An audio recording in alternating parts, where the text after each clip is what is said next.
il a terminé sur cette contradiction apparente qui était, mais pourquoi est-ce que l'Allemagne demande à tous ses partenaires de faire quelque chose qui lui serait défavorable?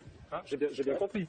Et c'est ça qui est vraiment intéressant et inquiétant. C'est-à-dire demander à tous ses partenaires des politiques de compression de la demande qui ne peuvent aboutir qu'à confirmer l'Europe dans sa situation de trou noir de l'économie européenne, c'est vraiment inquiétant. Et c'est ça... Est-ce qu'ils achèteront moins de produits allemands par la même occasion? Je reprends ce qu'a dit Guillaume Duval. Et j'essaie de voir ce que peut en faire un historien qui se pose honnêtement des questions sur l'Allemagne, sur ce qu'elle a été, sur ce qu'elle est, sur ce qu'elle est en train de devenir. Ça pose la question, il faut interpréter. Je veux dire, les Allemands font quelque chose qui, en apparence, est pas bon pour eux-mêmes.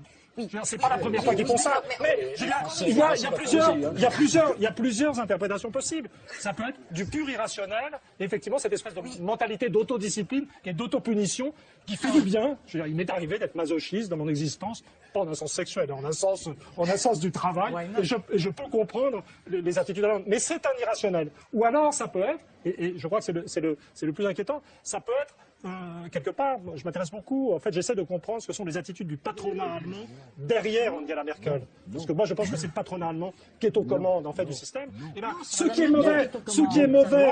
est mauvais en termes de bien-être est bon en termes d'élimination de la concurrence intra-européenne. Et si, effectivement, l'Allemagne est dans une recherche de puissance économique et de maîtrise de l'Europe occidentale, c'est ce qu'elle ferait malgré tout. Je veux dire, ce genre de politique, si certes il ne fait pas du bien potentiellement à la population allemande, je veux dire, il assure en fait, c'est-à-dire dans 4 ans, il n'y aura plus d'industrie française digne de ce nom. Et ce que je dis, je ne dis pas, je ne suis pas sûr. C'est des questions que je me pose, mais je me dis que quand même, on est historien. Je veux dire, on ne va pas quand même exonérer a priori l'Allemagne de toute attitude irrationnelle, négative et de puissance. Et c'est pour ça, je termine et ensuite j'ai fini. C'est pour ça que je recommande, à propos de cette Allemagne si sympathique et si nécessaire, l'application d'une certaine forme de principe de précaution, compte tenu de ce que nous connaissons de l'histoire.